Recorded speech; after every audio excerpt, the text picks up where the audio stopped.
Hi, and welcome to the Girlfriend God. My name is Kelly, and I'll be your host.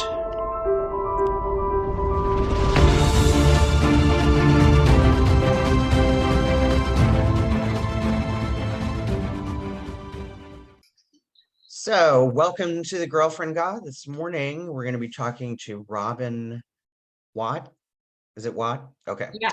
Robyn Watt, and she is an animist teacher and practitioner in the traditions of Britain and Ireland.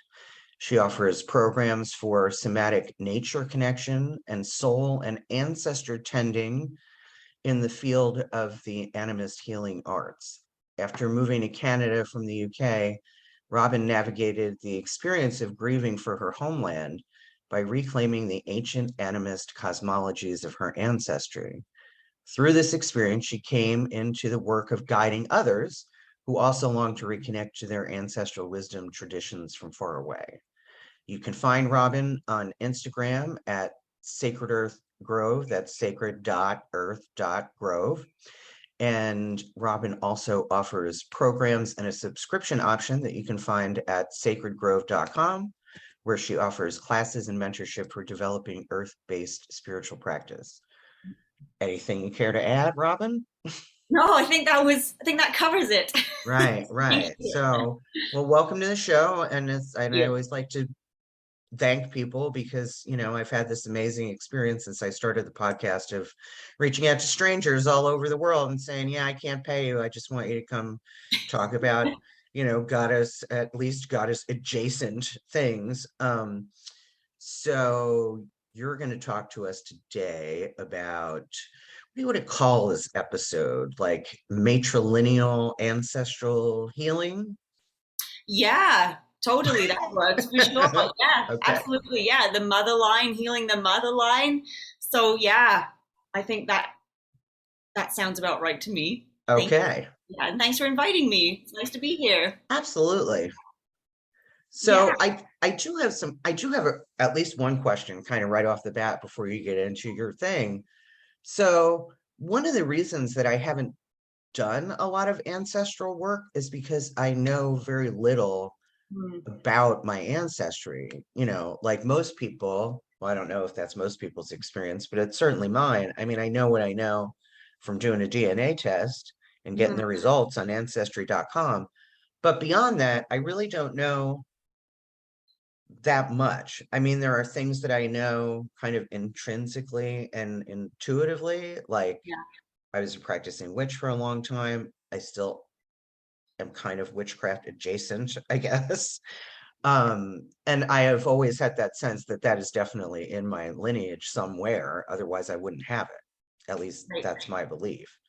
So, what do people do who have very little to go on? Like, I know enough from my DNA results of where my people likely came from, but I mean, that's fairly vague, right? Yeah, and the DNA can be really helpful for sure, and a lot of people really enjoy having that information. But of Right, course, it's not everything. And I think a lot of people find that the real richness of ancestral work is more in the relationship that you have with your ancestry rather than just like statistics on a page, right? So even though the DNA right, is really right. can be really interesting, it's certainly not the whole picture. So I really hear that. Um, yeah, and I hear that too, that if you don't know much about your ancestry, it can be really hard to know where to start and you can feel really disconnected. So I really hear that. I do hear that a lot. You're not alone. Many people have that. Right, I happen to be quite fortunate because I've had people on both sides of my family do a lot of research into the family tree, right. which I've been able to benefit from personally. But I know that a lot of people don't have that. So I think, yeah, if we're having trouble finding out about ancestry, I see it as there's two ways to approach ancestral connection. So one is, yeah, we can do that more, academic kind of work of doing the research and learning Right, the right, facts and putting together the tree. But then the other half of it is actually very intuitive, right?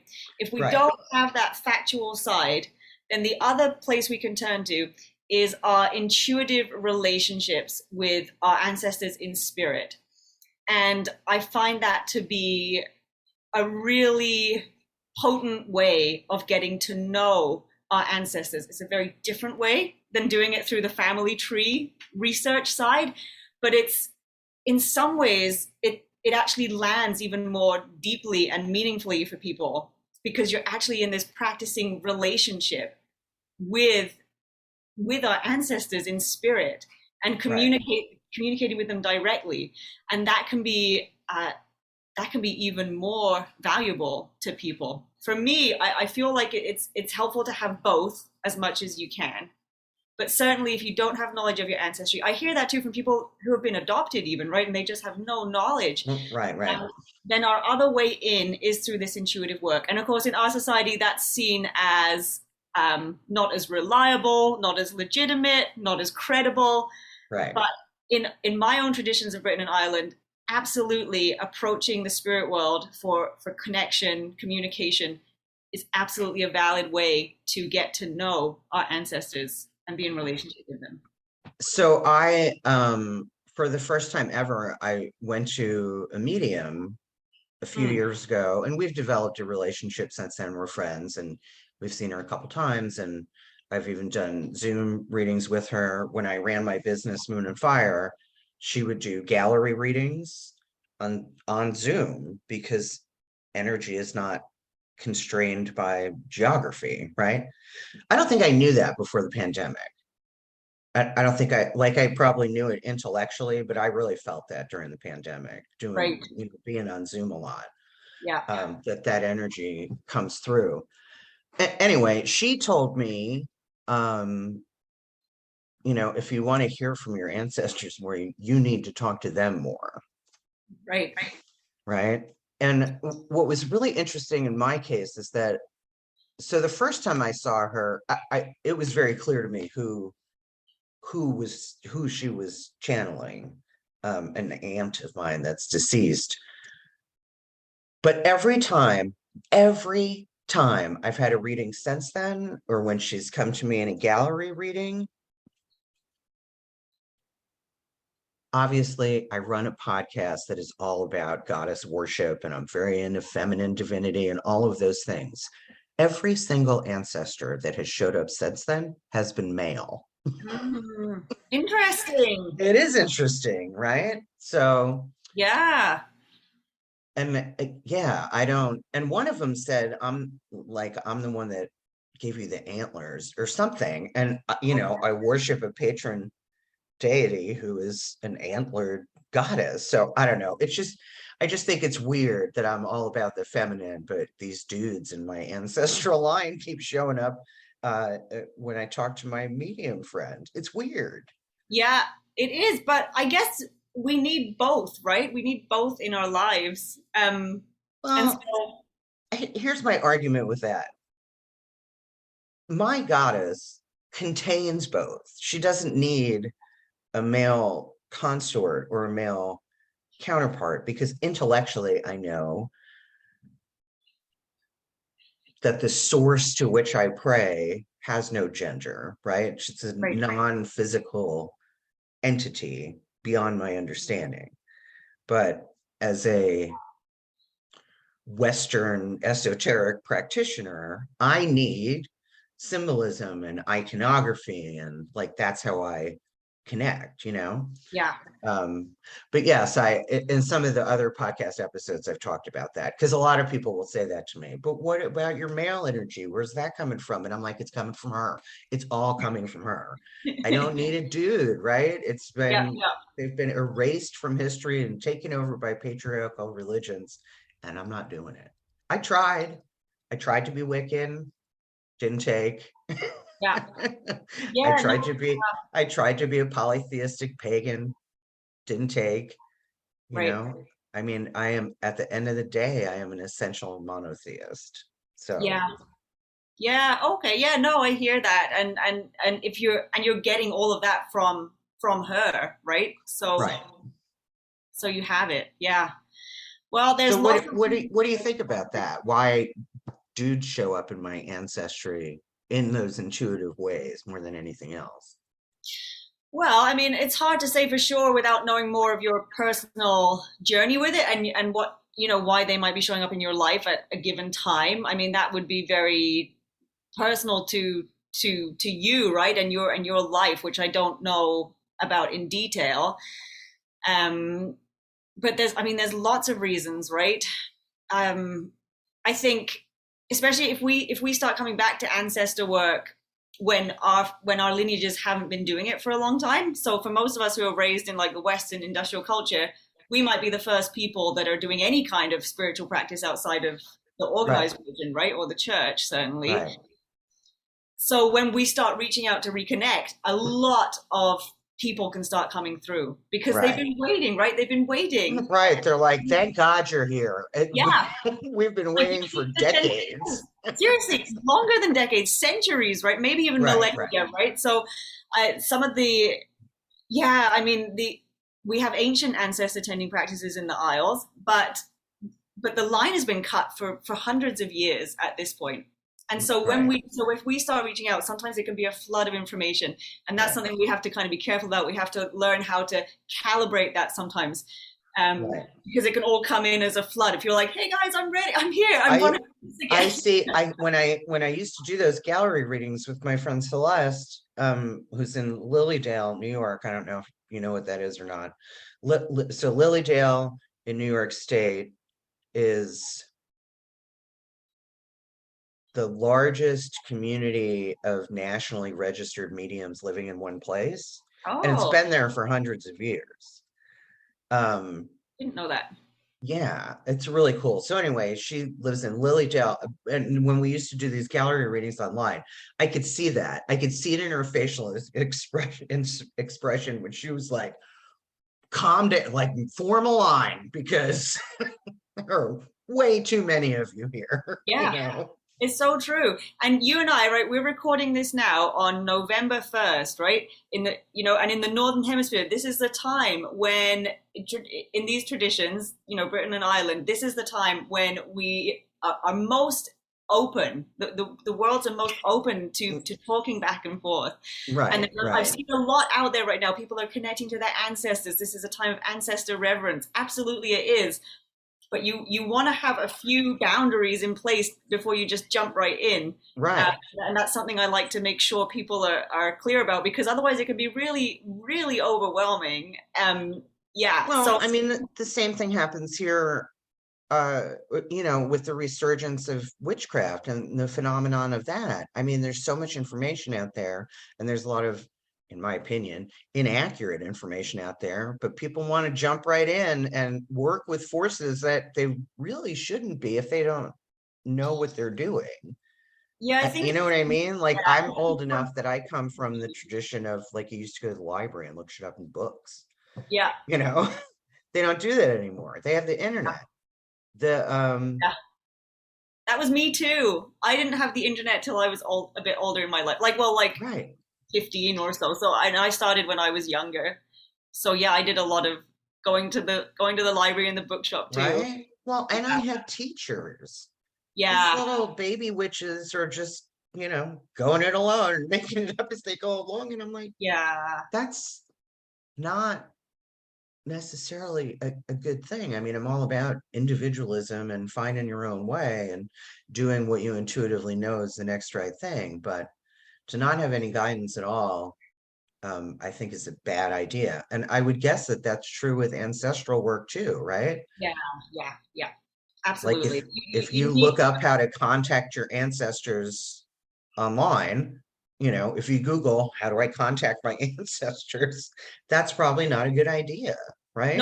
I wouldn't Google it. Yeah, I mean, well, maybe, I don't know. I think the thing is that people, right, I really hear what you're saying, and I agree with you. We do need these protective pieces in place. We need some Right. boundaries. We need to know how to do that before we jump into any kind of this work. But I get it though, because people have such a yearning to connect to these kind of earth-based ways that we just don't have like a coherent framework for in our society. So but we have this yearning inside of ourselves, right, to connect to these realms. Yes. So I get why people are just jumping in. Um, but yeah, the protective pieces and the boundaries, they're all a part of it as well. So Right. we would encourage people to be attending to that if we're doing any of that kind of work. And then when you have those pieces in place, it really does help. It really does reduce the kind of harms or dangers that you might come across. So it's really worth doing. Yeah, as you know. Yeah. Right. So what are the harms and dangers that happen or could potentially happen to people that don't know what they're doing? Well, yeah, with ancestral work and really with any kind of practice, right? I certainly with the Celtic otherworld, it's not known to be a safe place. In all of the traditions in the lore, it's Right. not known to be a safe place. Um, yeah, so that's the first thing to say. And a lot of these older traditions and ways of understanding the world, it's not all love and light, right? It's not all butterflies. Right. It's Right. much Right. more complex, Right. and there's a dark side. It's absolutely true. So when it comes to some of the dangers you might come across, in the context we're talking about, like if it's like people like myself, right, who are coming to this, perhaps the first person to do ancestor work in many centuries of a lineage, of several lineages in any of my family lines, um, there's quite unique dangers in this, right? As we spoke about just now, certainly having this inflooding of information, having a lot of people that want to come through, that can be very overwhelming. Right. This can you really want to know how to keep boundaries around your space. Certainly, they can be coming in the dreaming time when you're sleeping. Right. They can be in your home. If you have children, that's something you want to be careful of too, because obviously they're in the family mix as well. When I first started doing this, I have 3 children and they're young. Um, I was very careful initially to make sure that I had a lot of protective mechanisms around my children as much as myself, because they're part of these lineages too, and they're much more open and vulnerable, um, Right. because they're so young and they don't have these they don't have that kind of grounding in protective practices in the way that I do, having practiced it for so long. So certainly that overwhelming flooding, incoming of lots of people who are interested, who have a lot of pieces that they want to bring to you to work with. Also, another thing that seems to be the case is that because we haven't had ancestral tending practices kept going in our lines for so long, traditionally these practices are understood to help the dead stay well. And so if we stop doing that, then then the dead are impacted by this loss of connection too. It's not just Right. us that lose something. Our ancestral spirits, they're impacted by this loss as well. And that can mean that they're not necessarily safe for us to interact with for whatever reason. Just Right. because the person dies, it doesn't automatically make them wise and benevolent and kind and what, all of this. It doesn't necessarily go that way. And so you don't want to just reach out to anybody if you don't feel that they're particularly safe for you. It doesn't mean, I'm not trying to say that they're bad people or they're evil, like not that at all. Right. Because Right. in human relationships, right? Sometimes there are people that they might be well meaning, but the way that they interact with us is hurts us, and we have to draw a boundary. Right. It's the same thing. So we want to be very specific and clear about who it is we're trying to relate to, what it is we're trying to get out of the relationship, right? We want to have that intention set really clearly, and that will give us some direction in the work. Yeah. So is ancestral work, is it a form of mediumship? Um, it in my mind, no. I've had this conversation a few times with people, and I wonder sometimes if there's a disconnect between what I think mediumship is and what other people. So for Right. me, my understanding of mediumship is when you actually share consciousness with another intelligence. Is Correct. that right? Rather than being in a conversation like this, where you both have your distinct individual selves. Well, I mean, I think that depends on the I think that depends on the medium. Mm. But yes, I mean, like where Celeste is, and this is just like my little plug for my medium, Celeste Elliott. Uh, for anybody who's listening who's interested in getting a mediumship reading from somebody who's experienced, Mm-hmm. and also quite delightful, right? She's very perky. She's a redhead, she's a little ball of fire. But anyway, it's my understanding is that yeah, I guess it is a shared consciousness. I guess that's a really good way to put that.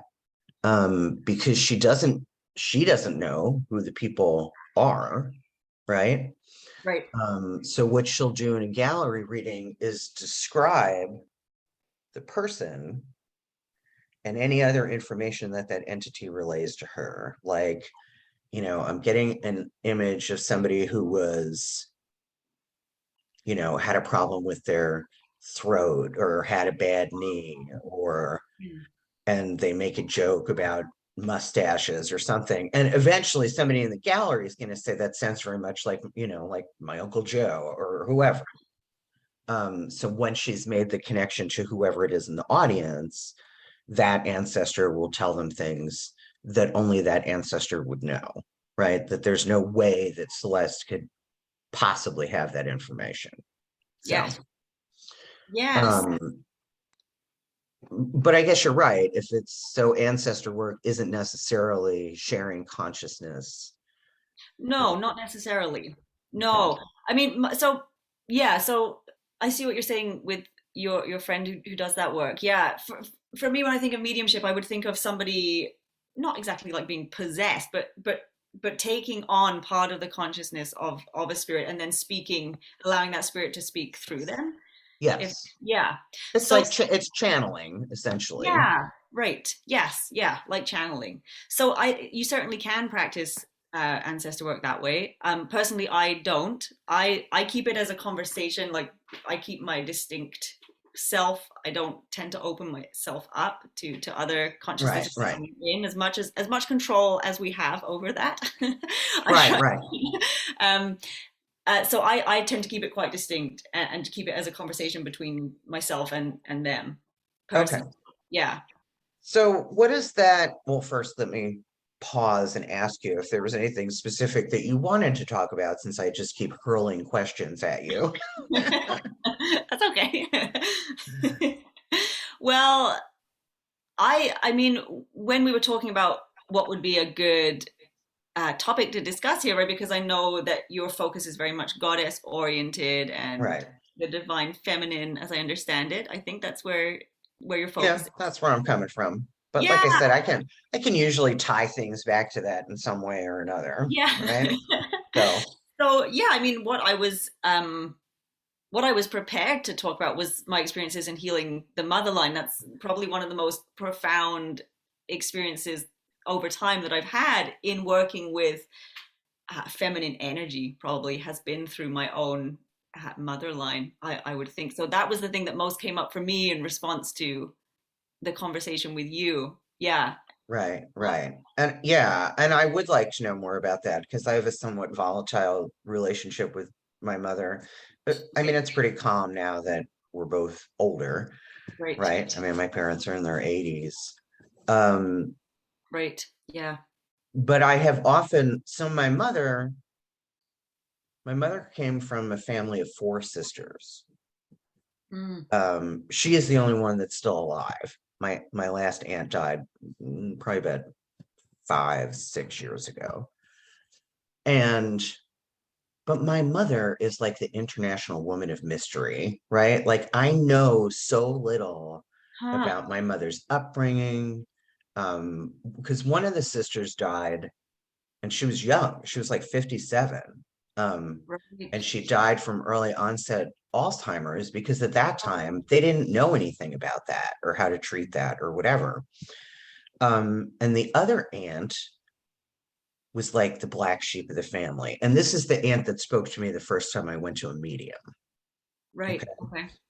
The first time I went to Celeste, she was like, so my mom and my other aunt, my Aunt Mary, they were very close, but they were both estranged from the other sister because when she Okay. was she was like the wild card, right? Like I have vivid memories of going, you know, to visit her in a trailer park and like, gun-toting boyfriends and lots of beer drinking and all of Right. that, Right. right? Yep. So of course she's the one that I resonate with because in my family I am the black sheep.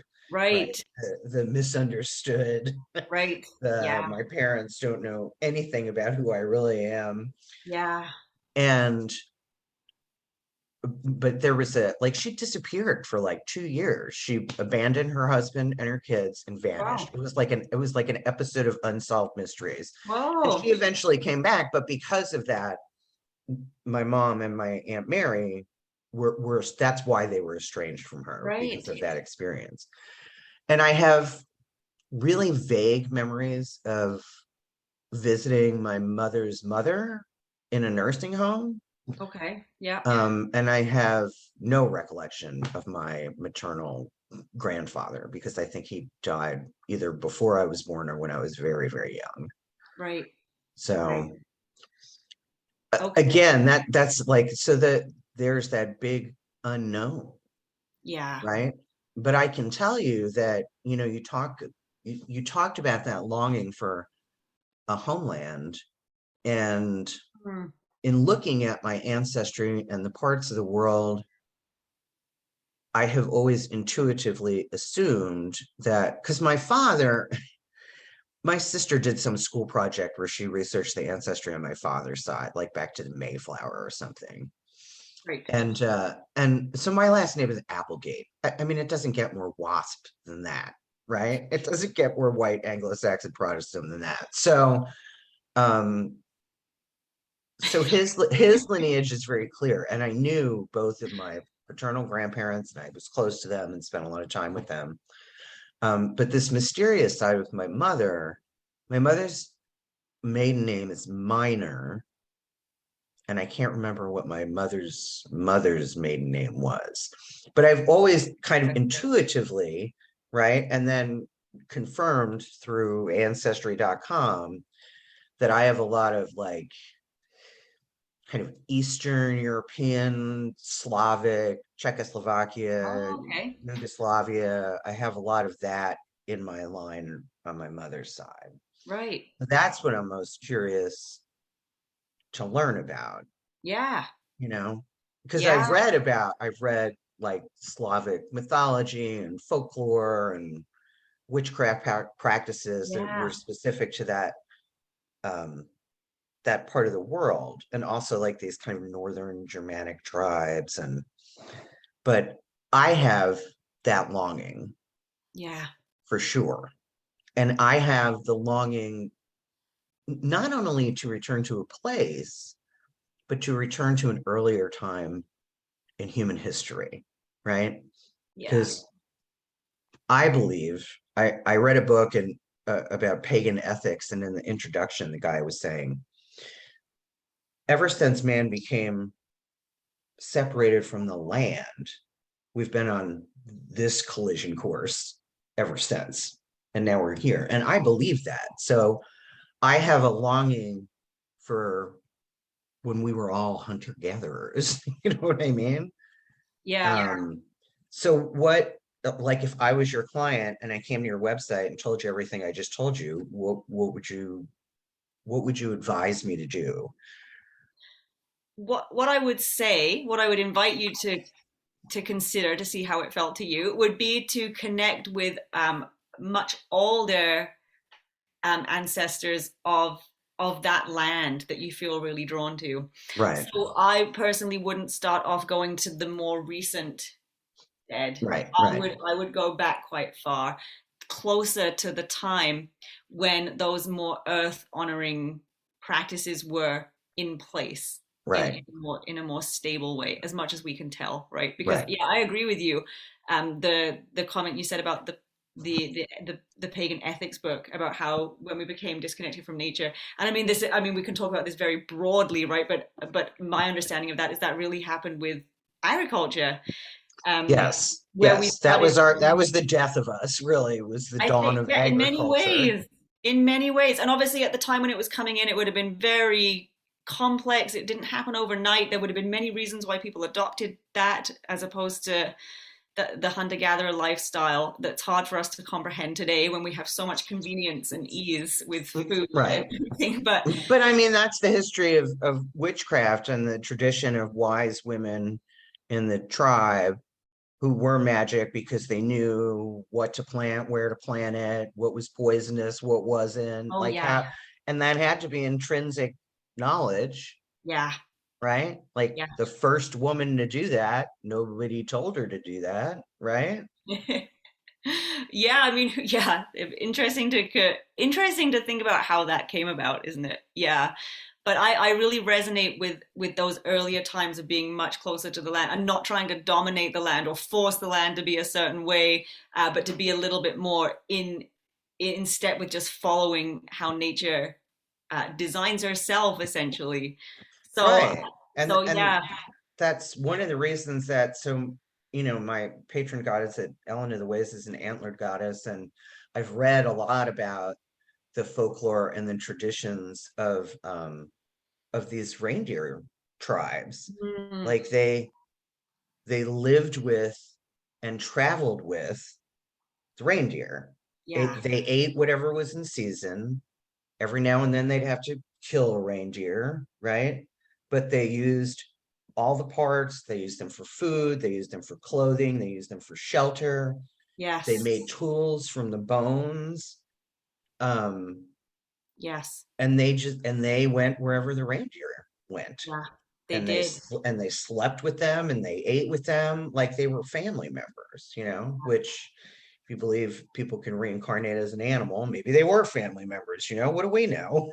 Yeah. Yeah, and many stories, I mean, from many cultures, but certainly in what I know best, which is the British and Irish, we do have many stories of people being part animal, part human, right? The Selkies are Right, probably the most common example of that everybody knows, right? The seal woman. So yeah, absolutely, right, animals are considered to be ancestors or literal relatives in that way. right. So yeah, it could have been the case with the reindeer too. And yeah, as you say, they did live very closely with the reindeer herds. Right. Yeah, yeah. So trying to think of how the words I want to use and how I want to ask this question. So this pull, right, to the spiritual path that I'm on now, which I think is finally like steady and consistent, as opposed to, well, that felt really good for a while, but now I'm going to try this other thing. Um, so is that goddess devotion, does that come from my ancestral line? Or could it come from my ancestral line? Oh, absolutely. Yeah, absolutely. It Like if absolutely. I go back far enough, I mean, ancient history has a lot of goddess cults, right? Yeah, All over the yeah. world. So So yeah. that could very well be in my ancestry, right? Oh yeah. I mean, it absolutely is a strong possibility.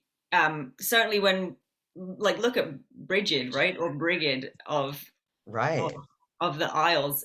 She has been an ancient deity there. And right, also the Kaliak, I mean there's many deities there, uh, male and female, that are we see evidence of people revering these goddesses for so long, and right, in some cases they're considered to be ancestral figures, and there's this kind of right, conflation between whether a god is kind of a separate god or goddess, or if they're actually kin, right? That we actually come from right, these right, people, these figures. And there's lots of stories of people that are half god, half mortal, half she or fairy, half right, mortal. right, There's right. lots of Yeah, stories. when I So did my yeah, research on Ellen of the Ways, one of the theories is that she was actually, like a real person. yeah, Like she was Ellen of the Hosts, or I can't yeah, remember what Ellen that particular Laughlin. folklore tale was, Yes. but yes, and my mispronouncing all of the British, Irish, whatever words in that episode, Oh right? no. They've all changed so much over time anyway. Right. Yeah. Um, so yeah, I definitely feel that strong, and maybe that's where the longing for the homeland comes from, right? Like my Yeah. longing for her, right? Yeah. Because it is a longing, it is a desire. Yeah. Um, I I worked with a shaman. Shamanism, by the way, very much. I've read a lot about how, I mean, all of that, or a lot of what we practice today came from the British Isles. in their traditions of shamanism. Would you say that's fairly accurate? Um, in like core shamanism, or I guess. I don't know. Shamanism's like kind of where it's at right now in the US, right? yeah, there's a lot. Yeah. I d- I actually don't think so. I think shamanism comes from a specific culture in Siberia, um, and then it's kind of been more popularized Right. in Western culture. There's certainly shamanic elements to the ancient cultures of the Isles, but they wouldn't have conceived of it in that same way. And there would have been different words for people that would have held shamanic like roles. Right. So yeah, but Well, there's and in elements. Yeah, in that episode, I talked about, that part of their theory was that the trackways of the deer and the trackways of Ellen as a deity were aligned with shamanic flight paths, essentially.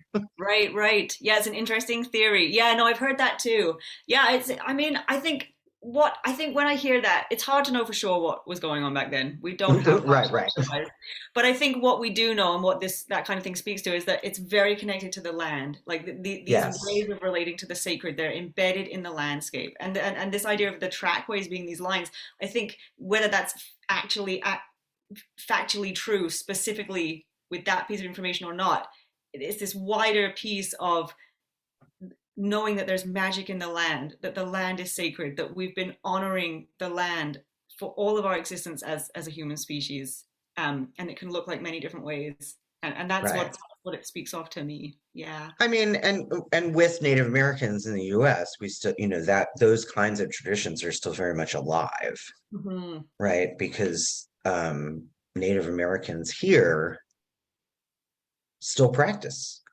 all of those things. You know what I mean? Even in poverty and in a reservation, they Right. still do this stuff. And I Yes. think that Native Americans as a whole are very connected to their ancestors. I mean, that's like a core teaching in most tribes is to, not only respect your elders, but to Right. respect your ancestors because they are still with you.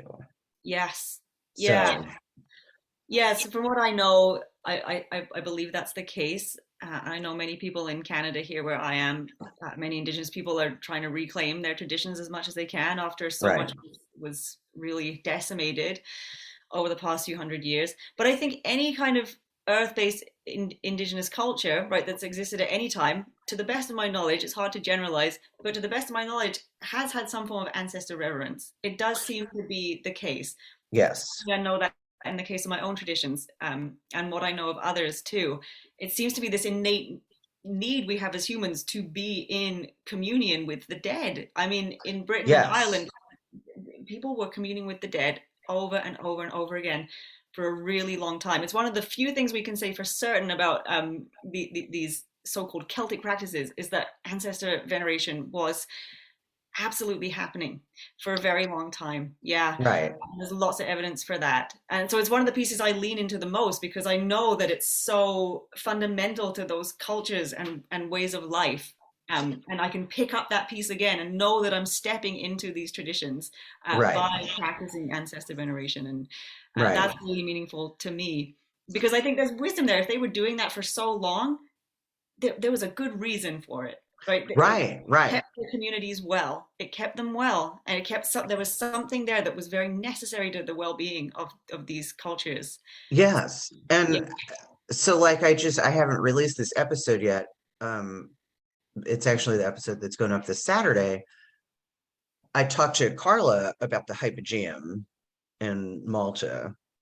Okay. And part of the hypogeum, I mean, one of the things that they discovered was one of the things that they used that space for were funerary Okay. rites.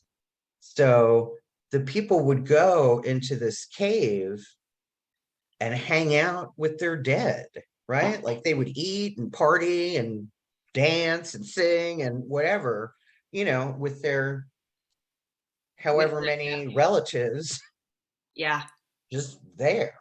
yeah, yes. So I think That's that's right. quite common because that's the same in Britain. We have these Britain and Ireland. We have these houses, right? Like or you know, structures that people built out of stone where they would place the bones of the dead, but there's evidence that the bones kept being brought out again, right? Because you can tell from the bones if they become weathered again. There's people that study bones know how to tell all of this. The bones Right. were brought out again and put back over, you know, over long periods of time. They weren't just Right. placed in a grave and left and that was it and it was closed up. Right. People go back in, back going and getting the bones, working with the bones. For what purpose we can only guess, but I do imagine it was a lot to do with communication and still gaining wisdom from the dead. Right. So yeah, this went on for a very long time. It's one of the biggest things that it's something I teach about a lot in my programs because it's Right. one of the pieces that I love the most about these traditions. And these are pre agricultural societies too. And Right. yeah, so that's interesting. Right, like the Hypogeum. I mean, that's ancient history, right? I talk about that a lot on the show, right? The patriarchy can really only claim the last 5,000 years. Goddess worshippers have been around for 30,000 years. So, There you go. Yeah, yeah, so yeah. tell me about the programs that you run and what I assume you call them clients. Like, what do you do for the people that come to you? So I have a few different things. I offer classes that are a blend of both the spiritual inquiry into stepping into the traditions of Britain and Ireland. I don't Mhm. focus as much on just Celtic society. I like to go back pre-Celtic a lot too, Right, because I find that really fascinating. Um, so we look at this spiritual inquiry of how we can adapt those ancient traditions into our lives today, of which right, there's a lot we can do. But I also look a lot at the history. I'm really interested in history. So I love to learn about the sacred sites. I love to learn about how the cultures changed over time, what happened in the Isles over the past 9,000 years since the last ice age. And so I call them sacred history lessons because I teach a lot of actual history. I read a lot of history books. That's what I do in my spare time is I'm researching history. I read yeah, archaeology textbooks, but then I like to present that material in a way that really highlights the animist view of these cultures, which is very much to do with ancestor reverence, earth honoring, worshipping deities, really deep connection to the land. So it's sacred history lessons, and in one way right, or another, all of my programs are centered around sacred history lessons. So it's ceremony and intuitive work, but it's really based in history too, and right, right. pre-history, of course. So yeah, a lot of You it. you would probably like Carla's Dr. Ionescu. I call her Carla because I talk to her all the time, but Dr. Ionescu's podcast, The Goddess Project, um, because all of her episodes are about ancient history and ancient Okay. cultures and practices and archaeological and anthropological evidence. And Yeah, you'd probably dig it. yeah. I actually wonder if I've come across it before now that you mention it, but I hadn't connected her name with that. So Yeah. yeah, yeah. Oh, She's cool. great and she's super knowledgeable, especially if you want to know about Artemis. That's her jam. Okay, good to know. Yeah. But yeah, so like in talking to people like Carla, part of the problem for me, and I think one of the reasons that longing for my ancestral land is so strong, is because the US is a very young Yeah. country. So, of course, anybody here that's interested in some sort of esoteric practice, we look to Europe and just older countries, older continents, older whatever, because we Yeah. don't have that here. I think that's one of the reasons there's so much spiritual disconnection in the United States. I mean, I'm sure you watch the news and you know what it's like over here right now, which is largely unpleasant if you pay attention to that. I mean, I'm really careful about the media content that I consume. Yeah. um I I tell people I like to stay just aware enough to like know the big things that are happening in the world or be able to engage in conversation about them. Like I'm not so disconnected that I'm going to walk outside one day and a nuclear blast has happened and I didn't know anything about it. You know what Or I a mean? pandemic. Yeah. Right, or a For pandemic. Like, example. why are Yeah. all these people wearing masks? Yeah. Um, or not. Yeah. Yeah. Exactly. So, but yeah, so it's difficult. It's difficult in the US. That's why, a lot of times when I reach out to people to be on the show, they're not here. Sometimes they are, but usually you guys are in Canada or Canada, yeah. in the UK, right? I my interview with Kendall Elizabeth Parker that we did about Venus, and I talked to her about Kabbalah, and uh yeah, it's like you guys have the knowledge. Esoteric knowledge is not inherent in American culture. Right. Yeah, I hear what you're saying. It's a very new culture Right. over here. And yeah, I'm in Canada. It's a similar situation, right? It's a similar situation. And I've lived on Right. both sides, right? So I lived in England. I grew up in England until I was 20 and then emigrated to Canada. And I've been in Canada, 16 years now. So I've kind of done half and half on both sides. Right. And I see that difference. I really see that difference. Um, and it's something I like to address in my work too, because a lot of people do feel disconnected. But also in Britain, it's still quite a new culture the way it is now. Please hold. Oh, you know what?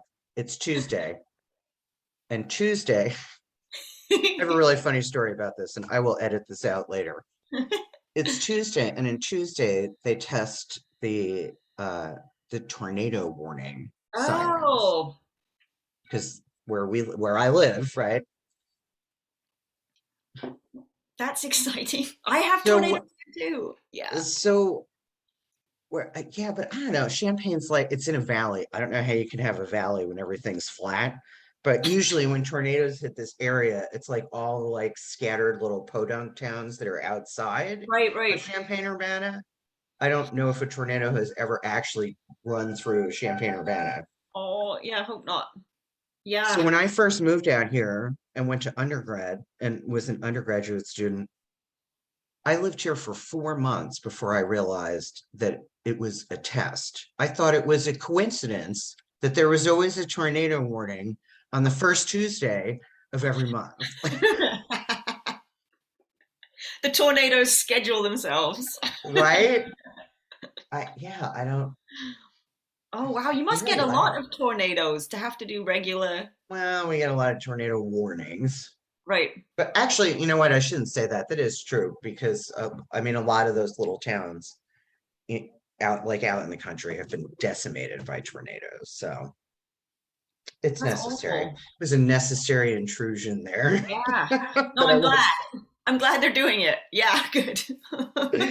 Yeah, and it's not a coincidence that it's the first Tuesday of every month.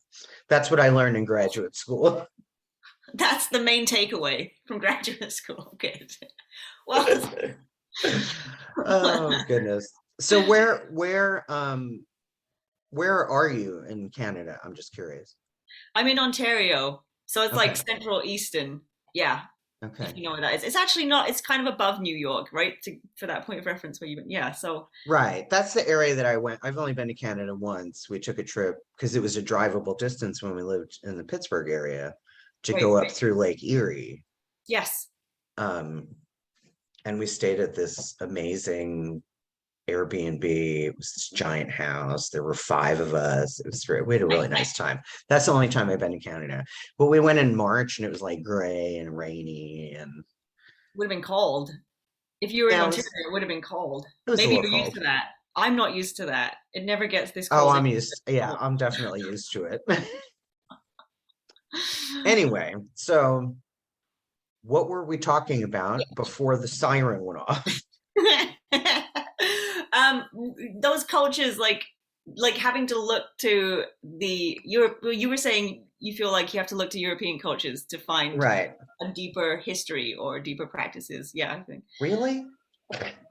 I'm not happening Let me again. close my window.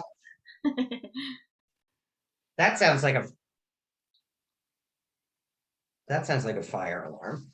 Oh, hopefully they don't need to do that every Tuesday as well. No, they don't. The fire department's like like right around the corner, and it's like a Oh, block okay. away. So when there is a Well, that's fire, good. it's very loud. Yeah, but that's good for you though, isn't it? If it's that close, if you ever need it. That's true. If our house ever catches on fire, it won't take long for them to get here. Yeah, that's good. That's, So yes, the US is such a young country, and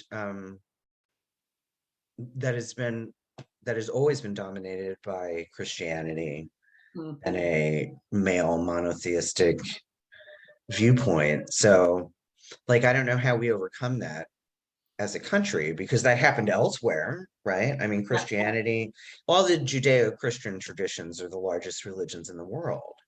yeah. But I was reading an article just this morning about the Pew Research Center statistics of how many people claim something other than Christianity when they fill Oh, out forms on things or whatever. And, now you get to check the box of other, and more people are checking that box right. because people Yeah, are leaving the church in yeah. droves. And I'm happy to see that here um, in the States, but then it goes to the extreme opposite, right? And it's about hatred and division, and we're right and they're wrong, and that doesn't get us anywhere. Yeah. And it's even this, I mean, I can only speak about England because that's the only other place that I've lived.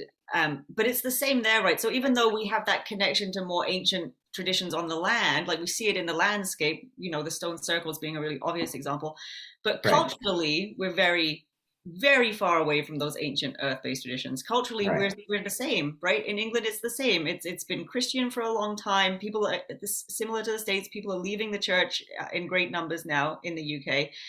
Um, but we've been an industrial nation for hundreds of years as well. We really right, moved away from that earth honoring way of seeing the world a long time right, ago. And so the people that are reclaiming those traditions over there, we're on the same path. We're doing the same exploration. We're not really.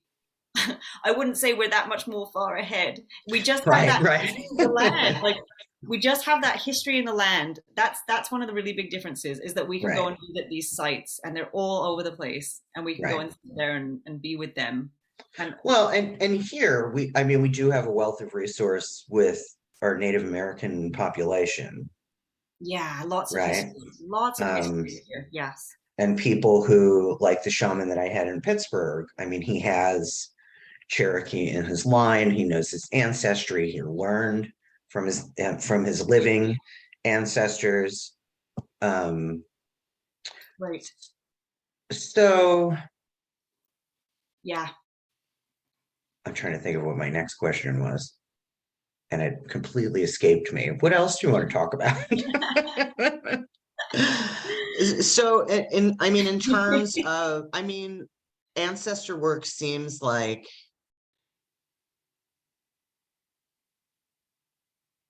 I think some people who don't know anything about it would think it was like a closed tradition, but Oh, it okay. isn't, right? I mean, it isn't. You teach people how to do it, so therefore it's not a closed tradition. But things that people in the US, in my experience, things that people don't know about, they assume it's a closed tradition because they don't understand Right. something.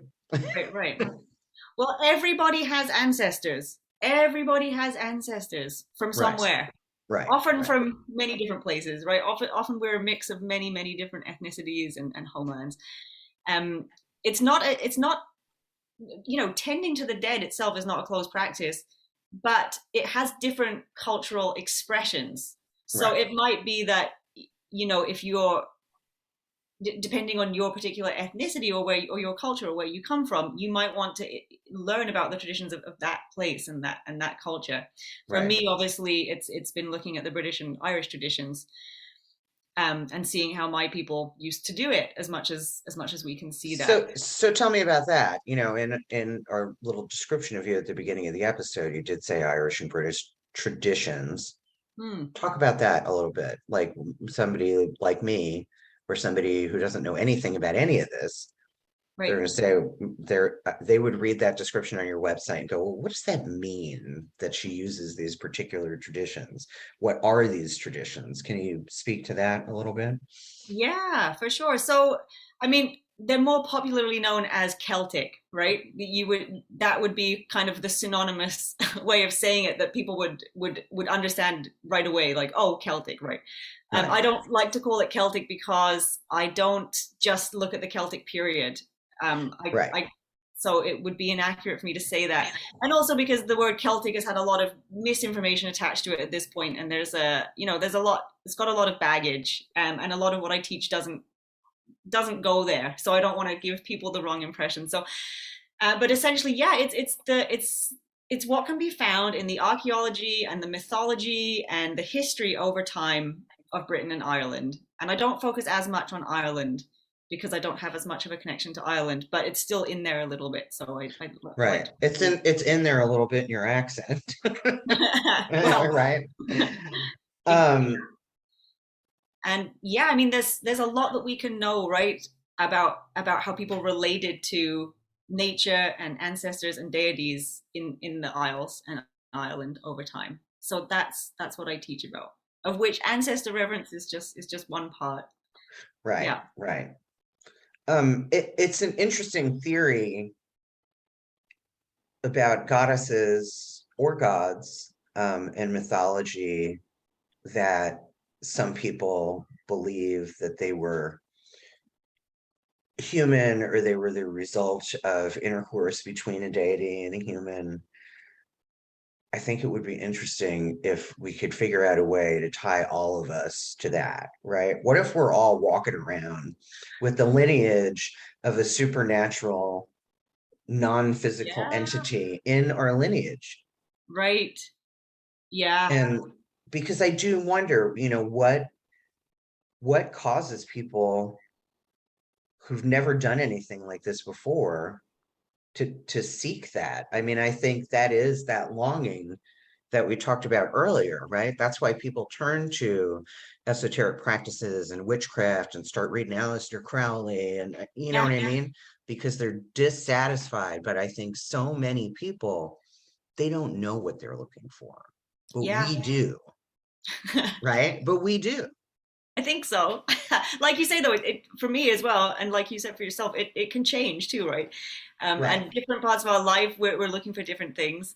I mean, I think what people are looking for is a sense of belonging, right? It's a sense of right, belonging. I think we feel really isolated in today's culture in many right. ways, and it's an innate thing in humans to want to find meaning in life and to connect to these other realms. Like nature is often people's entry point because it's right there. We can see Mm. nature and we get that sense of deep connection when we're in nature a lot of the time. Uh, Right, because we want to see it, taste it, touch it, smell it, yeah, in order to believe it. yeah, When yeah, yeah, really, in my experience, most spiritual practice is about you have to believe it to see it, not the other yeah. way around. Right, Yes, and yeah, and so nature's a good entry point for that because there she is, and we can have right. and anyone you speak to, I've found has some kind of meaningful experience that they've had in nature, right? And Right. Or sometimes that or some kind of reverence for it. yes, yeah, Right. exactly. Like felt something land with them that's out of our normal experience of go to work, all of that. So Right, right. Feed often your that's a good, kids, walk your yeah. dog. Um, So it's a well, and good I, entry point. I I think that's the Yeah. other problem, right? Is that we are in a culture that is so focused on do, and not Mm, sit and do nothing, which yeah. is what most ancient practices tell you to do. Do It's nothing. Sometimes the most spiritual thing in the world you can do is do nothing, right? Just yeah. sit with yourself, I get guess slow comfortable down. with your own company, and you know what I mean? Like everybody Yeah, I talks think about so. meditation here because everybody's buying their Lululemon and going to yoga, but how serious are you about your meditative practice? You know, at least Yeah. that's my experience. I mean, from listening to the show, that I have a lot of opinions about a lot of things. So, Yeah. No, I know what you mean though. There's an element of that. I'm guilty of that too. Because like I'm just in that go, go, go mode all the time naturally. That's just all the way we're kind of conditioned to be. And it's hard to break it. Because if right, you break it, you're seen to be not being productive. And then that has a whole load of other problems with it, right? So but yeah, right, slowing down and taking that time is is huge. Yeah, and this time of year that we're moving into now in the northern hemisphere this winter, that's absolutely the time for that. It's that dream, Yes. that dark dreaming time where we rest and we integrate and we go into those deeper states of just noticing. I love the fall and winter. Yeah, We don't really have fall here anymore. All the seasons kind of blend together, and then it's 40 degrees and then it's 70 oh, degrees. And I'm sure it's like that there too, right? we have a really That the nice weather's rhythm, weird, but yeah, it but the is weather's weird. changing. Yeah, it's change. Weird. Yeah, it is changing. Yeah, yeah, I think I believe there's a big spiritual shift happening, like on a global scale, right? Because there's people leaving the churches in droves. yeah. That's not just happening here. That's happening everywhere, I right? think so. I think so. Yeah, And then you have countries like India who embrace polytheism and, I mean, the Hindus have thousands of yes, goddesses and gods and deities and spirits and you know what I mean? You yeah. couldn't even count them all. Yeah, same with the Celts. Yeah, I mean, Right, yeah, right. same with the Celts. Yeah, yeah, it's a huge. Or Um, Nordic traditions too. I mean, that's definitely on the rise, right? People yeah, from like Iceland and Finland and I don't yeah, know, Norway. north, Yeah, north, north, the north, the north, the yeah, north, the north. And people, in everyday conversation, I hear people mention things like Thor or right. Odin. And I'm like, It's coming back. it is coming back. But then, because I have so many boundaries about the content I consume, I think, well, is that really true? Or do I just think that because all the people that I hang out with and talk to have Yeah, some of the yeah. same beliefs that I do, right? That's interesting to think about that. I think certainly with what I'm doing, I don't know how well what I'm doing would have been received like 5 years ago, 7 years ago. It's Right. changed quite fast very recently, I found, and so Yes. the way that I've approached what I'm doing has been very responsive to that. Definitely people wanting to come back to learn their own earth-based traditions. Um, that's been really big. Whereas before, that I've been in the spiritual community of some kind since I was 11, and it's changed a lot over the years. Right. So yeah, I think because as you're saying, we're on this like collision to something that is really threatening, like climate change, or there just seems to be so much going on that we've just gone off the path and Right. we're heading towards our downfall essentially. Oh And yeah, yeah, I'm not particularly optimistic about that. I think we've already gone yeah, over the cliff. But yeah, yeah. but And what people I need to prepare for that. but what I believe too is that, for all we know, we're like, you know, human 2.7,864. You know what I mean? It could be. Um, and in the grand scheme of things, everything does happen for a reason. It's not necessarily a reason that I understand, but I am fairly convinced that the goddess is ready to kind of wipe us off the board and start over again. Right. So that's that longing, right? That's why I don't fear death. I mean, I say that now, talk to me when I'm on my deathbed, but I really think that belief won't change because I know that it's not the end. Right. Yeah. You know what I mean? Yeah. Yeah. So here's an interesting question. So I'm also a certified past life regression hypnotist. Hmm. And I think based on what I have seen with the clients that I worked with, that ancestral line shows up in that kind of work, right? I think any kind of work, any kind of spiritual work, that ancestor piece is a part of that. Yeah, I think it can be. Yeah. Yeah. Yeah. I mean, yeah, for sure. Have you ever had anybody tell you that they, bumped into their ancestors in a past life? I'm trying to think. I think so. I'm trying to remember. Because Yeah. what will happen in past life regression is that people will see somebody, but when they look into their eyes, they know it's somebody in their Yeah. in their current time, right? Right. Right. So Yeah, because there's that in another fascinating way to go down is that we have ancestors in this lifetime, right? But then also of other lifetimes. right, So right. yeah, and that's interesting to consider. But then I mean, then we've got so many ancestors. And we never get them Right, all. right, Yeah. right. Yeah, So, right. Yeah. so how do you know, like, how do you know which ones to talk to? So I would say have a clear intention around that. Okay, Figure out, I mean, sometimes you're not going to have a choice. Sometimes they're going to come and they're going to be who they are for whatever reason, and right, and you can decide if you want to be in that relationship or not. That can right, often happen in dreams, where people will, especially if you're just getting into this work and there's a big influx of spirits. That can happen a right. lot in dreams. But to the best of our ability, we can have some kind of intention that gives us direction. And I would certainly say tending to the lineages that are initially the most stable is a good way to approach it. So don't go into the lineage that carries the most trauma and challenges right off the bat. But how Uh, do we know? How do we know which is which? um, I would. If you don't know much about your family history, then I suppose you don't know. Right, But if you do know about your family history, then you can make that choice with a little bit more information. And then really when you're doing that intuitive work, if anything is feeling not safe to you or is not feeling like a good connection, then we need to bring in those protective boundary pieces right away and just be right, like, no, move away from it. Cut, right, and be like, I'm not here for this at this time. If you have right, other supportive guides that you're working with, you can ask them for their support in that and holding that container for you to keep that distance. But certainly having a direction. So maybe you want to connect with your mother line.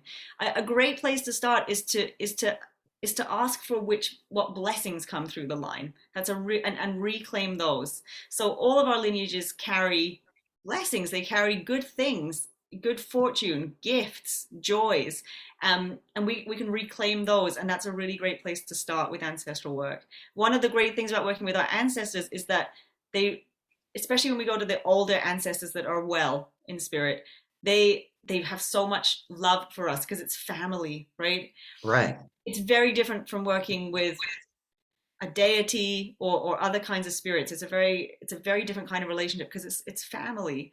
And I've found over and over again myself and with my clients that there's so much love. It's like going to your grandmother's house, right? If you have a grandmother that you had a good relationship with who's welcoming you in, it's Yes, very loving. yes. I had that with my paternal grandmother. Right. Yeah.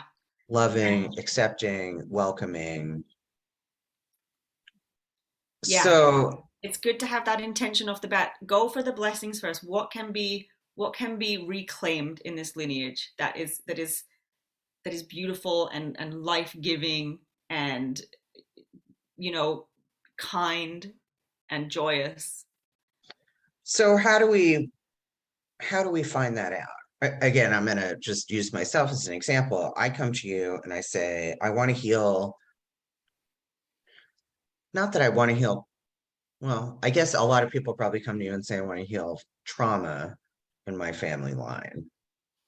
But I think I would come to you and say, I want to know about the goddess worshippers in my matrilineal Yeah. line, because that's the spiritual piece of women, right? We are the only creatures, Yeah. the only mammals who, I mean, we create life, we give life. So that's got to be, I would assume that that's a really strong thread in my matrilineal life for me to be as passionate about it as I am, right? Yeah. That can't just be coming from me. Yeah. At least I don't think it's coming from just me. Yeah. And in retrospect, right, I've been headed to where I am right now all along, right? Because we live our lives forward, but we understand our lives backward Right. in Yeah. retrospect. So yeah, I mean, I've been a goddess worshiper probably all of my life. It just took me until well into my adulthood to really identify that within myself. Yeah. So let me ask you this. Do we get help from our ancestors when we don't ask for it? Or do we have to ask? No, I think we do. I think we Yeah. do. That's been my experience. Yeah. Yeah. And if you were coming to me and you wanted to learn about that, then that's what we do. We would set that intention. We would say this is your intention, is to meet with an ancestor who's well in spirit from your matrilineal line, who can explain to you or show you about this connection that's so important in your life. Right. And we would do intuitive work around that. It's going to be a somatic experiencing in the body. What is it that's showing up for you in your body? It's similar to shamanic journeying. There's parallels there, right? We would do that work. We'd set the protective container. We'd do everything we could to make sure that that intention that you have is where we're headed. If anything starts coming up that doesn't feel good, we're going to bring in some boundaries. We're going to do all of that, and then hopefully what's going to arise is this connection that will show you the answers that you're looking for. Yeah. I think I might be coming to you as a client. Because I am really interested. And like I said, I know with every fiber of my being that the beliefs that I stand in today,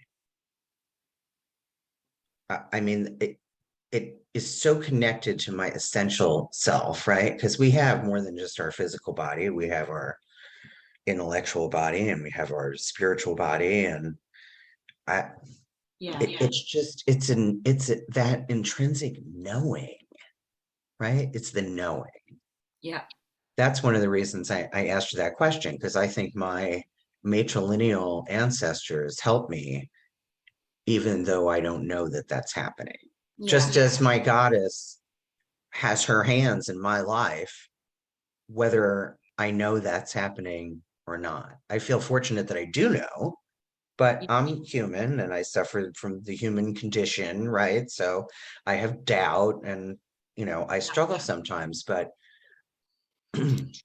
intrinsic knowledge is really interesting to me, because that's a cultural phenomenon that we have always had from the beginning of human history. And it's so downplayed in this industrial Western culture that we're in. It's given no legitimacy, right? And yet it's part of all of our lives all the time, giving us this information, feedback. We're subconsciously being directed by this inner knowing constantly, right? It's absolutely a mechanism that is really necessary for us as humans with which to navigate the world. So I hear that. And in my tradition, certainly, and I'm sure others, the gods and the ancestors are known to have great influence and impact and interest in our lives, right? Either maybe helping us, maybe not helping us, whatever it may be, but interest and influence. It's only our awareness of it that has changed, right? We've kind of shut down that awareness. We call it superstition. We pretend like it's not happening, but we're the first culture in a very long time in the West to shut off that awareness. And so people like yourself, the people that come to my classes, we're reclaiming that knowledge again, and we're realizing, it's always been there, but we're opening up this awareness little bit at a time, as much as we can, to see, how are our ancestors and the gods having this influence in our lives? Where is that influence? How can we be in more conscious relationship with this? So I would say, yes, they do have influence, they do impact, and they're interested. They're not like on some pedestal far away. They're interested. That's very clear. Yeah. So like my intuition is my this is my belief structure, or my worldview in spiritual terms, is that intuition is how she talks to me, right? Mm-hmm. That voice in my head that says, go left, and then you go right, and then something happens and you go, damn it, I knew I should have gone left. Everyone has had that experience. Oh yeah. I think that is how my creator speaks to me, but it is also likely how my ancestors speak to me. Yeah. Right? And I think the work there is it's going deeper into discerning where that information is coming from, isn't it? Because sometimes it might be an ancestor. Sometimes it might be a deity. Right. Sometimes Yeah, it might there's a lot of voices in there. yeah, And yeah, sometimes I'm like, I don't know, sounds spiritual. Okay, I'll go do that, yeah. Yeah, yeah, I know what you mean. And yeah, sometimes it's someone that we might not even know who it is. Um, but it's Well, just that's how I felt about when that Mhm. male ancestor came through and told me he gave me the antlers. I was like, really?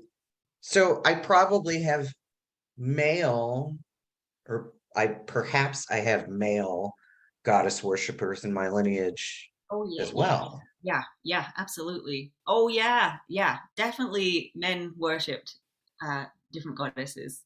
Yeah, Right, yeah, right, and I mean, in Britain, there's a goddess called Sulis who was understood to be a goddess of healing, and she definitely would have been venerated by all people in the community, as far as we can tell.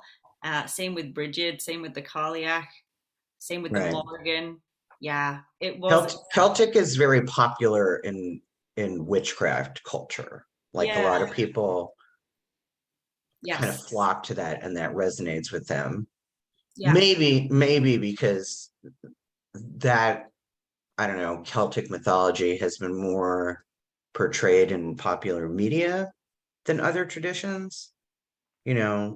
Like the show Britannia with this mythical last holdout right. against the Christians. And um, yeah, I mean, we just have a lot of Irish culture, Yes, whether it's accurate or not, in our media here. yes, yeah, Um, yeah. Was where a lot of people come from, isn't it? So I think a lot of people are reaching into their roots. So yeah, I mean, not everybody, obviously, but yeah, right. yeah. So, fun fact about my family, so my name is Kelly, and my sister's name is Colleen, Mm, and we do not have a drop of Irish blood in us anywhere.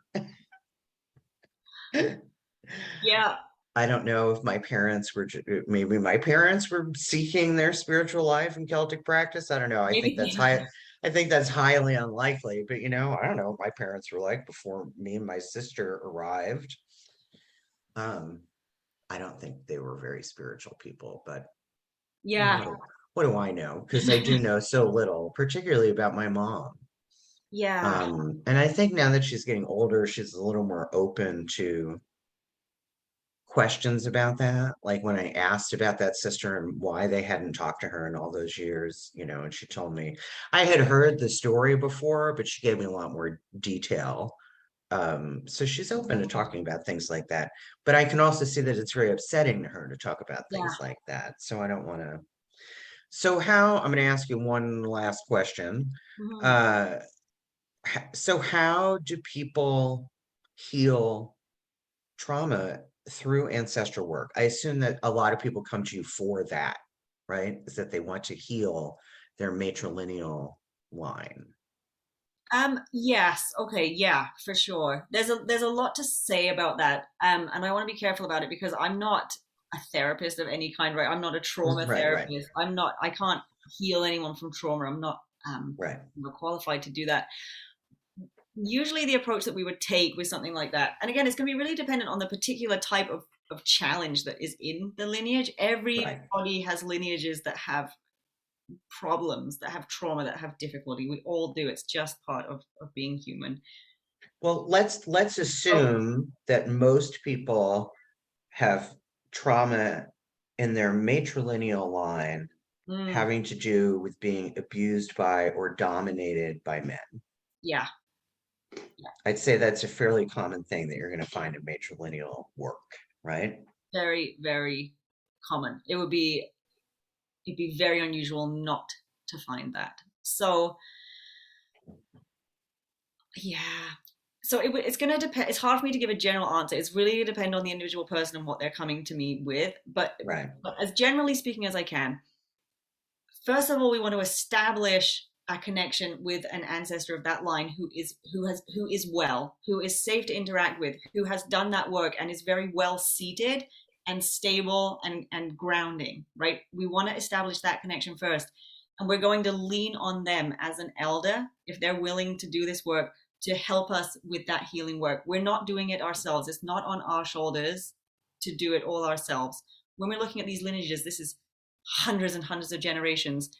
This is not work that we can do alone, not work that we should do alone. We want to lean into those ancestors that are very well, who are able to assist in this healing. Sometimes we are actually going to hand it over and we don't do anything more. We hand it over and we don't know what they're going to do with that. Sometimes it's not necessary for us to see what happens with that, and they will take up that work of healing the lineage. Sometimes we might be more involved. There might be more for us to do. That's one piece.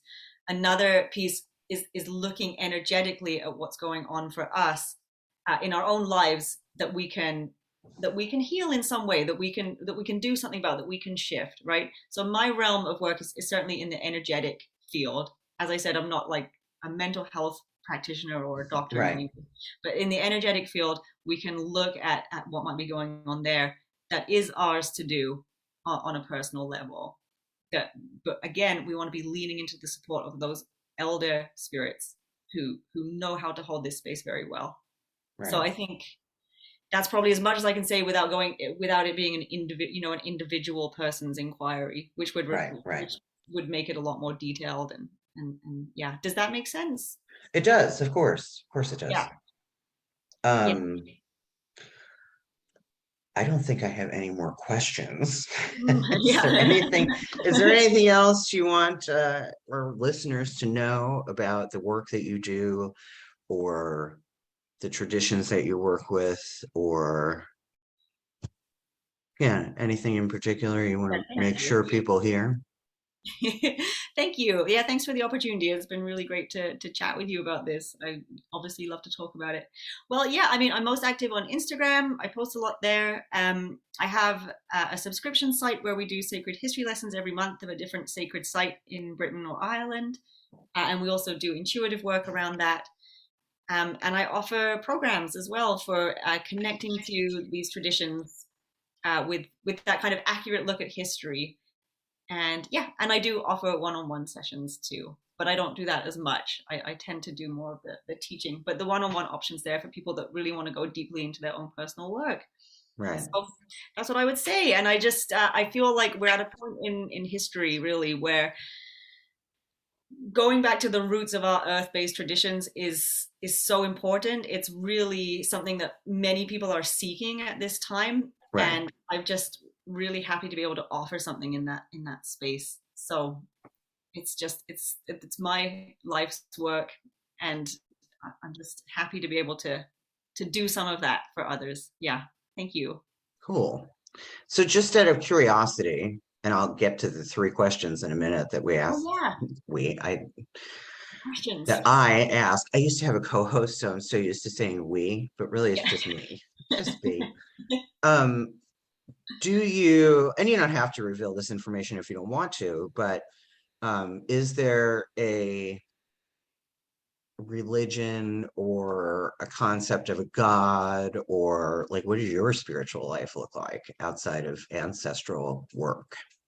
I mean, I kind of broadly would describe myself as an animist or a Gallic polytheist, which is a bit obscure, but my leaning is towards the Scottish Gaelic culture, because that's a big part of my ancestry, and I spent a lot of time on those lands, and I feel very connected.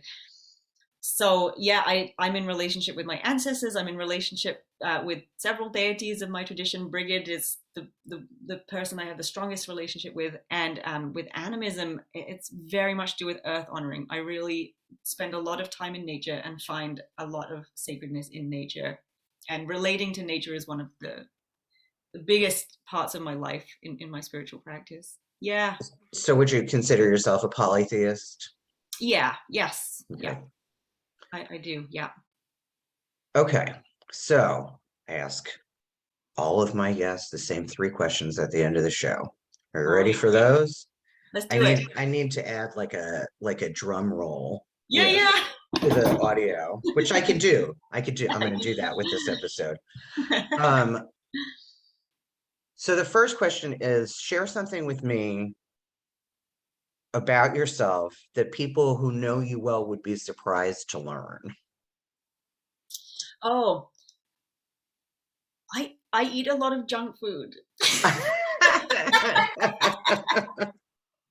I I do. don't know you, and I'm surprised to learn Yeah, that. I'm surprised, but I do because I get really busy and then I get really Right, hungry and I just eat whatever's there.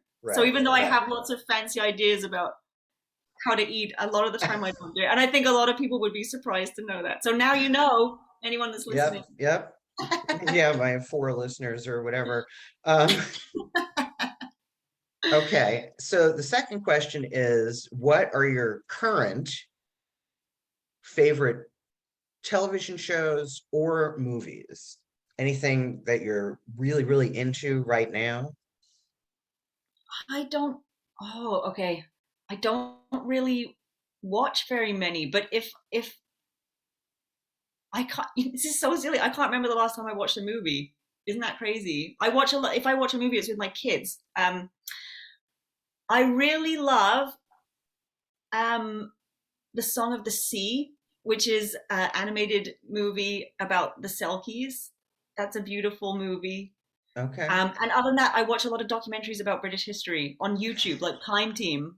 And then okay, what I do is I listen to a lot of podcasts about British history. Me So too. yeah, that's what I'm doing. Yeah, sorry, I So don't have you, a good answer for that. so you don't have a guilty pleasure like Hoarders or The Oh, Housewives of Dallas or whatever the fuck? do I'm trying to think. No, okay, I did recently watch Married at First Sight Oh on YouTube. goodness. It was ridiculous. I can't believe I watched it. I didn't watch all of it because there's like 47 episodes. I think I watched like four.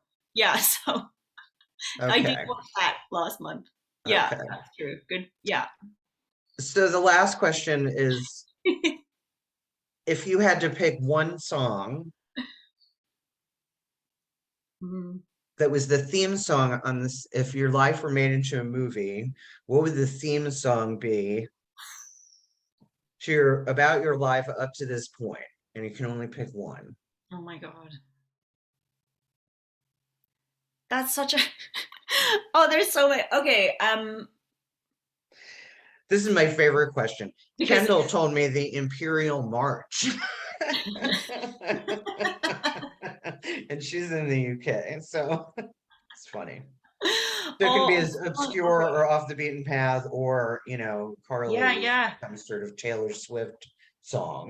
No. So Um, yeah. Sorry, I'm gonna have to give me a second mhm. because there's a lot that come. So my favorite musician or my favorite artist is actually Bob Dylan. It's always been for a long Okay. time. Anyone who knows me will know that. Um, yeah, but I don't know if that would be the theme song. Sorry, you're gonna have to edit this out because I'm gonna sit here and That's okay. think about. No, no, no. I won't edit But this out. This is the I'm, fun part. I know. I'm gonna. Okay, I have to look up the name of this song because I think this would be the one, even though I can't remember I remember the album It's name. not blowing in the wind, is it? No, it's not. Although it's a close second. Okay. So so there's a Gaelic singer, so from Scotland, a Gaelic singer called Julie Fowlis, and she recently with another group of people created an album, um, and an album called The Lost Words, and one of the songs is called The Lost Words Blessings, and it's just beautiful. It's all about Scotland and leaving Scotland, and it just makes me weep when I hear it. So Aw. I just it's that sense of like all of my life has been around leaving my homeland. It just has. It's always been this sense of home. Because when I lived in England, Scotland was kind of like my spiritual home, and I didn't go there very often. And I moved to Canada, and I've moved several times within Canada, and it's just this whole thing about homecoming is like the theme of my life, and that song really speaks to it. So the Lost Words blessing probably would be what really hits me in the core. Yeah, Right, right. Blowing in the Wind could be like the closing credits yeah, song. Or totally. Or Mr. Tambourine Man would be the one.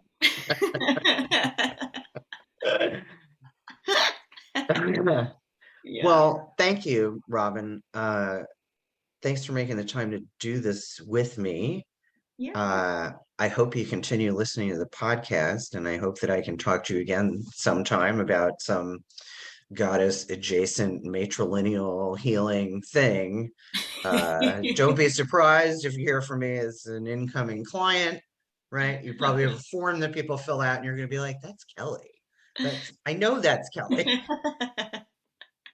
Well, Asking you'd be very about her welcome. goddess worship matrilineal. Oh, yeah. You'd be very welcome. No, thank you. It's lovely to talk. Thank you so much All for right, having me.